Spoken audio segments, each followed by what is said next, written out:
오늘 함께 읽을 하나님의 말씀, 구약의 말씀 열왕기상 제21장 17에서 19절 그리고 27에서 29절까지의 말씀입니다. 여호와의 말씀이 디셉 사람 엘리야에게 임하여 이르시되 너는 일어나 내려가서 사마리아에 있는 이스라엘의 아합 왕을 만나라. 그가 나봇의 포도원을 차지하러 그리로 내려갔나니 너는 그에게 말하여 이르기를 여호와의 말씀이 내가 죽이고 또 빼앗았느냐고 하셨다 하고 또 그에게 이르기를 여호와의 말씀이 개들이 나봇의 피를 핥은 곳에서 개들이 내 피 곧 내 몸의 피도 핥으리라 하였다 하라. 아합이 이 모든 말씀을 들을 때에 그의 옷을 찢고 굵은 배로 몸을 동이고 금식하고 굵은 배에 누우며 또 풀이 죽어 다니더라. 여호와의 말씀이 디셉 사람 엘리야에게 임하여 이르시되 아합이 내 앞에서 겸비함을 내가 보느냐? 그가 내 앞에서 겸비함으로 내가 재앙을 저의 시대에는 내리지 아니하고 그 아들의 시대에야 그의 집에 재앙을 내리리라 하셨더라. 아멘.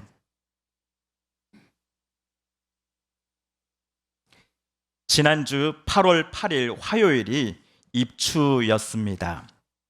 옛말에 입추부터는 밤에는 서늘한 바람이 불기 시작하니 입추가 지나서부터는 가을 채비를 슬슬 해야 한다라고 했습니다. 그래서일까요? 기분 탓인지는 몰라도 실제로 새벽과 저녁에는 피부에 닿는 이 공기가 조금은 선선해진 느낌입니다.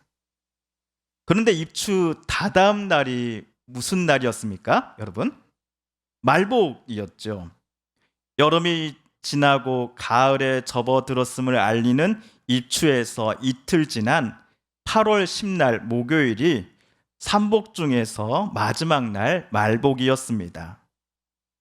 저는 어제 토요일 오전에 선선하겠지, 이제 입추도 됐으니 하는 마음으로 교회 마당에 나가서 예초기 시동을 켜봤습니다.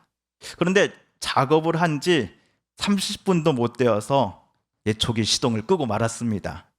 그리고 생수 2-3병을 가져다가 뚜껑을 단번에 따서는 꿀꿀꿀꿀 들이킬 수밖에 없었습니다. 입추가 지났어도 여전히 태양빛은 강렬하고 뜨거웠기 때문이었죠. 말복 날씨를 우습게 여긴 대가를 저는 어제 톡톡히 치렀습니다. 그리고 다시 한번 우리 성도님들께서 얼마나 논과 밭 그리고 바다에서 애써서 수고하시며 농작물을 또 수확하시는지를 느끼는 순간이었습니다. 혹시 온라인으로 우리 서북교회 예배에 함께 참여하시는 도시의 성도님들이 계신다면은 농작물을 사 드실 때 얼마나 많은 분들이 땀과 눈물 그리고 수고 속에서 이 농작물들이 나오는 것인지를 알아주셨으면 좋겠습니다. 그리고 많이 좀 사주세요. 한편 저는 달력을 보면서 같은 주에 입추와 말복이 함께 붙어 있는 것을 보고 참으로 신기하다라는 생각이 들었습니다. 초봄에 우리가 삼한사온 하면서 꽃샘추위라고 말하지 않습니까? 마찬가지로 요맘때에는 선선한 가을이 우리에게 찾아오는 것을 이 여름의 기운이 시샘을 해서 달력에서처럼 입추 바로 옆에 말복이 딱 달라붙어 있는 것은 아닌가 하는 생각을 저 나름 해석해 보았습니다만 아마 개똥 철학일 것입니다. 그런데 오늘 성경의 이야기 속에서도 극과 극의 감정과 태도를 동시에 갖고 있었던 어느 인물이 등장합니다. 그는 바로 북이스라엘의 왕들 중 한 명이었던 아합 왕이라는 사람이었습니다. 그리고 아합 왕 시대에 활동했던 선지자가 있었으니 저와 여러분이 잘 알고 있는 엘리야입니다. 그는 갈멜산에서 바알 선지자들과 대결을 벌였었고 나중에는 불마차를 타고서 하늘로 올라간 인물이지요. 선지자 예레미야는 하나님의 명령에 따라 아합 왕을 찾아갔습니다. 여기서 잠시 우리 그가 했던 말 20절, 21절을 세번역 성경으로 함께 읽어보겠습니다. 시작. 아합은 엘리야를 보자 이렇게 말하였다. 내 원수야, 내가 또 나를 찾아왔느냐? 그러자 엘리야가 대답하였다. 그렇습니다. 이렇게 또 찾아왔습니다. 임금님께서는 목숨을 팔아 가면서까지 주님께서 보시기에 악한 일만 하십니다. 내가 너에게 재앙을 내려 너를 쓸어 버리되 너 아합 가문에 속한 남자는 종이든지 자유인이든지 씨도 남기지 않고 이스라엘 가운데서 없애버리겠다. 왕과 선지자 사이에 서로 주고받는 대화가 심상치 않습니다. 서로의 말 속에 숨겨진 뼈로서 상대방을 치고 있기 때문입니다. 왕은 선지자에게 복싱으로 치면 잽을 날린 것이다 라고 한다면, 선지자 예레미야는 보자마자 왕에게 어퍼컷을 날리고 있습니다. 이런 무시무시한 경고장을 들었을 때에 아합 왕은 크게 두 가지 마음을 가졌을 것입니다. 첫째, 왕권을 총동원해 엘리야를 없애버려야겠다라는 마음을 가졌을 것입니다. 그리고 둘째는 엘리야의 말을 들었을 때에 왕의 마음속에 점점 커져만 가는 두려움과 무서움이 아니었을까 싶습니다. 엘리야가 왕궁을 직접 찾아오기 전 아합 왕의 마음은 4절과 같았습니다. 아합은 이스라엘 사람 나봇이 그 포도원을 조상의 유산이라는 이유로 양도하기를 거절하였으므로 마음이 상하였다. 화를 내며 궁으로 돌아와서 침대에 누워 얼굴을 돌리고 음식도 먹지 않았다. 그런데 아합 왕이 선지자 엘리야를 만나고서는 방금 읽은 4절과는 180도 달라진 태도와 감정을 밖으로 표출을 하는데요. 이것이 27절에 그려져 있습니다. 27절을 우리 함께 읽어볼까요? 시작. 아합은 이 말을 듣고는 자기 옷을 찢고 맨몸에 굵은 베옷을 걸치고 금식하였으며 누울 때에도 굵은 베옷을 입은 채로 눕고 또 일어나서 거닐 때에도 슬픈 표정으로 힘없이 걸었다. 그런데 왕이 도대체 어떤 잘못을 범했기에 왕의 태도를 180도 달라지게 할 만큼의 이토록 무서운 경고장을 왕에게 엘리야는 가져와 들려준 것일까요? 여러분은 잘 알고 계실 겁니다. 나봇이라고 하는 사람이 소유한 포도원을 아합 왕과 그의 아내가 불의한 방법을 사용하여 강제로 빼앗아 자기 것으로 삼았기 때문이었습니다. 북이스라엘 왕들 중에서 아합은 가장 악한 왕 중의 왕이다라고 성경은 자주 그를 소개합니다. 하지만 이번 일에도 그가 처음부터 극악무도했던 것은 아니었습니다. 왕궁 근처의 포도원이 나봇의 소유라는 것을 알고서는 아봇은 나봇에게 처음에는 나름 정당한 거래를 제안했기 때문이었습니다. 만약 나봇, 당신이 나에게 당신 포도원을 넘긴다면 나는 당신에게 더 좋은 포도원 땅을 주겠소. 아니면 땅 시세에 맞게 돈으로 계산하여 당신에게 값을 치르겠소. 라고 말하며 왕은 나봇에게 땅을 팔 것을 제안을 합니다. 하지만 나봇은 땅을 매매해서는 안 된다라고 하는 모세율법에 근거하여 땅을 매매하자는 왕의 제안을 정중히 거절을 합니다. 레위기 25장 23절에 따르면 땅은 이스라엘 사람들의 소유가 아니라 바로 하나님의 소유이다라는 정신의 근거에서입니다. 왜냐하면 하나님께서 이스라엘에게 땅을 주셨기 때문이지요. 나봇은 왕의 제안을 수용하는 것은 이와 같은 하나님의 명령에 반하는 것이기 때문에 포도원을 팔자 하는 왕의 거래에 응하지 않았던 것입니다. 그러자 아합 왕은 나라의 중대사를 책임져야 할 책임을 모두 내던져 버리고 마치 어린아이처럼 토라져서는 침대에 가서 그냥 엎드려 누워버립니다. 식음을 전폐하기 시작합니다. 마트에서 어린아이가 자기가 마음에 드는 장난감을 부모가 사주지 않는다라고 하여 바닥에 털썩 주저앉아 양발을 이리저리 흔들고 응석을 피우는 것 같은 모습을 지금 아합 왕이 보이고 있습니다. 그러자 그의 아내 이세벨이 꾀를 냅니다. 제가 나봇의 포도원을 남편 당신에게 반드시 가져다 드리겠습니다. 그러니 왕은 그만 일어나시어 우선 식사부터 맛있게 드십시오. 나머지 일은 아내인 제가 다 알아서 하겠습니다. 라고 말을 합니다. 그리고 이세벨은 자기 남편의 서명이 담긴 편지를 나봇이 사는 동네의 장로와 귀족들에게 보냅니다.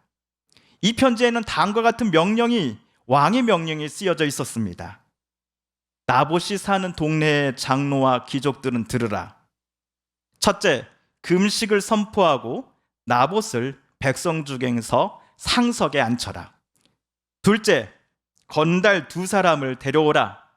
셋째, 그들로 하여금 나봇이 하나님과 임금을 저주하였다라는 증언을 사람들이 다 보는 자리에서 말하도록 미리 준비해 두라.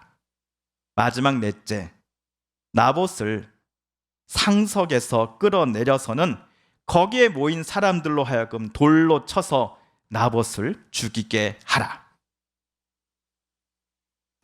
왕이 직접 쓰지도 않은 이 가짜 왕의 편지를 받은 나봇 동네의 귀족과 장로들은 그 편지에 쓰여진 그대로 행하고 말았습니다. 그러자 이세벨은 뻔뻔스럽게 남편인 왕을 찾아가 이렇게 말합니다. 왕이시여, 그만 일어나십시오. 돈을 주어도 당신에게 넘기지 않겠다고 하던 이스라엘 사람 나봇의 포도원을 이제 차지하십시오. 나봇은 살아있지 않습니다. 죽었습니다. 여러분, 이세벨과 아합, 이 2사람이 정당한 방법으로 나봇의 포도원을 얻은 것이 맞습니까? 절대로 아니지요. 또한 이세벨은 포도원의 원래 주인인 나봇이 하나님과 임금을 저주하고 모욕했다라는 이유로 그를 돌로 쳐서 죽이라고 명령했습니다.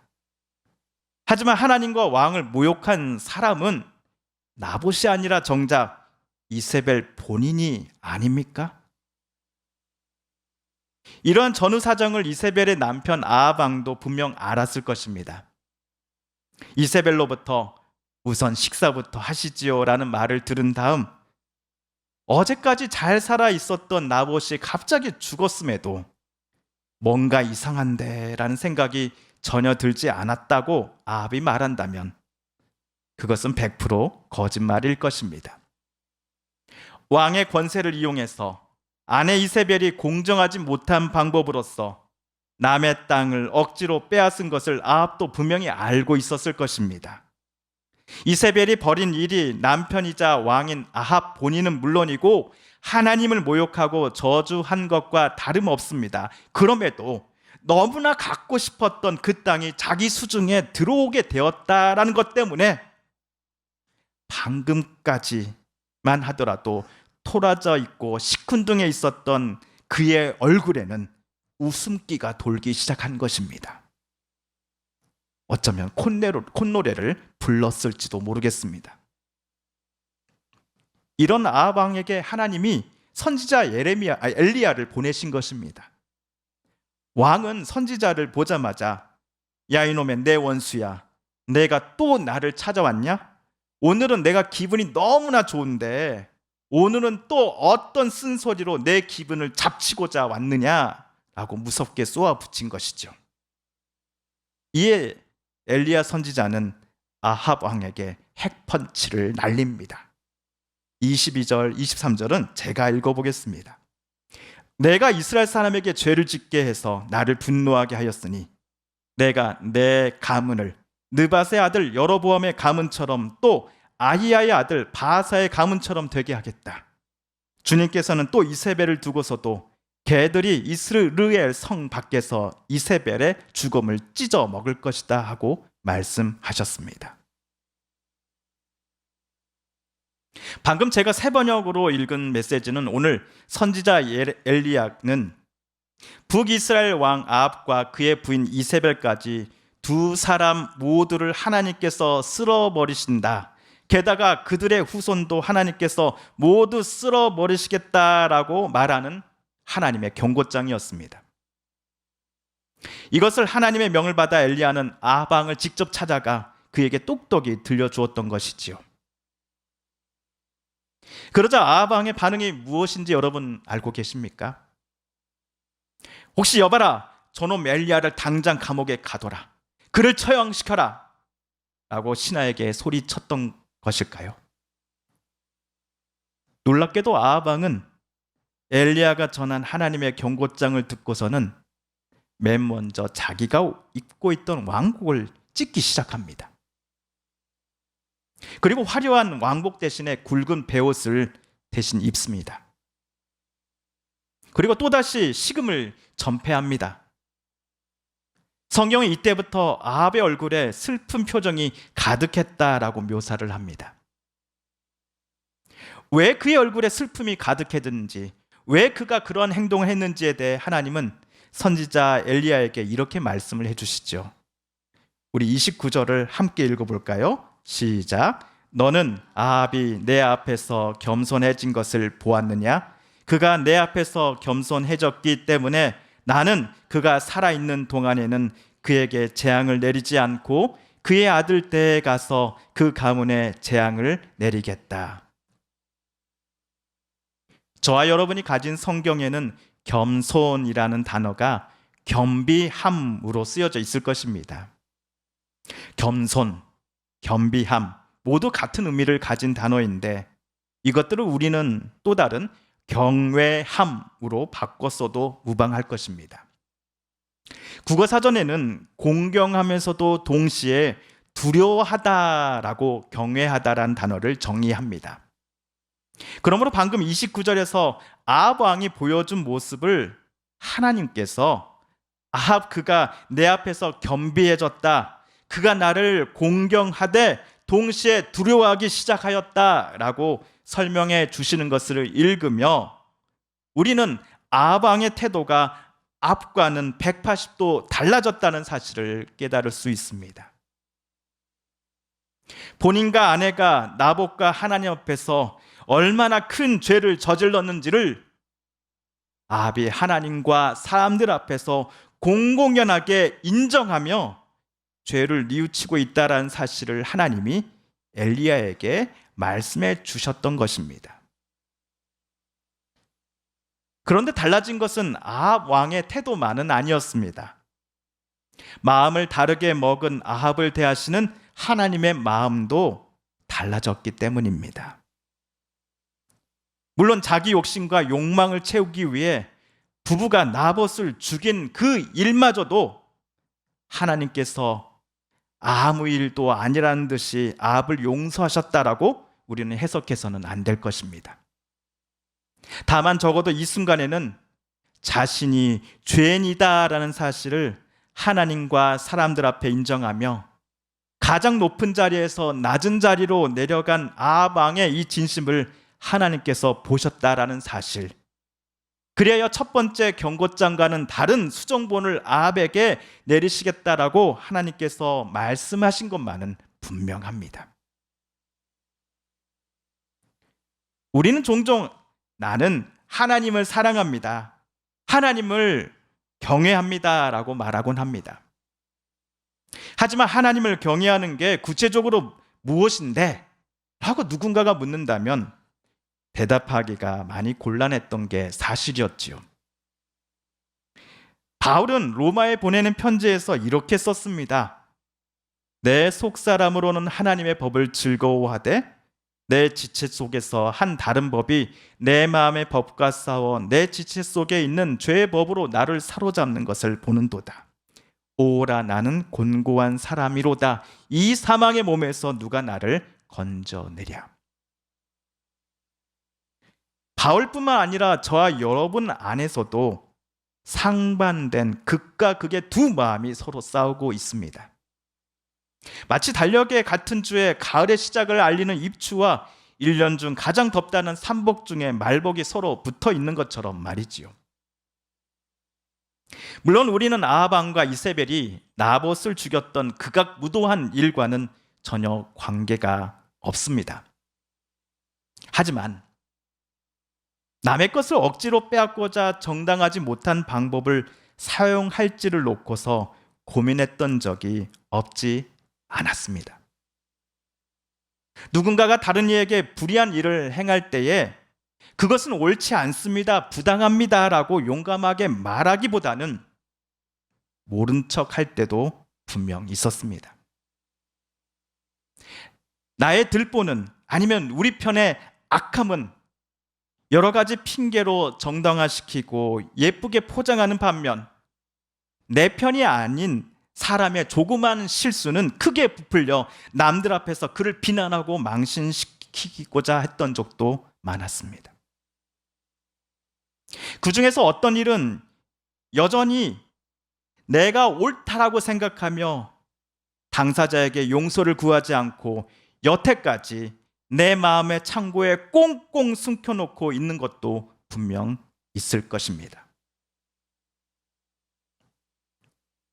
하지만 저와 여러분은 오늘 말씀 속에서 자신의 잘못을 숨기지 않고 내가 죄인이다라는 사실을 부끄럽지만 하나님은 물론이요 다른 이들 앞에 고백했던 오늘 아합 왕을 가리켜 하나님께서 그가 내 앞에 겸비하고 있다, 아합이 나를 경외하고 있다라고 말씀하신 장면을 잊지 말아야겠습니다. 우리가 정말 하나님을 사랑하는 사람이라고 한다면, 그리스도의 제자가 되기를 원하고 성령의 사람이 되고자 한다면 저와 여러분은 하나님을 진심으로 경외하는 사람이 되어야 할 것입니다. 그리고 그 출발점은 우리 속에 감추고 있었던 연약함, 부끄러움을 하나님 앞에 나아가 내가 죄를 저질렀습니다. 내가 누군가의 마음을 아프게 했습니다. 내가 누군가의 마음에 대못을 박았습니다라고 고백하는 것으로부터 시작하지 않겠습니까? 만약 하나님께서 저와 여러분에게 그러한 용기를, 마음을 주셨다 한다면 내가 아프게 했던 이들을 찾아가 진심의 용서를 구하는 저와 여러분 되시지 않으시겠습니까? 함께 기도하겠습니다. TV CF, 라디오 CM, 선거 홍보 영상, 기업 홍보 및 기록 영화를 전문으로 기획, 촬영하여 제작하는 산여울 기획은 1등 제품을 2등 가격으로 공급합니다. 산여울 기획.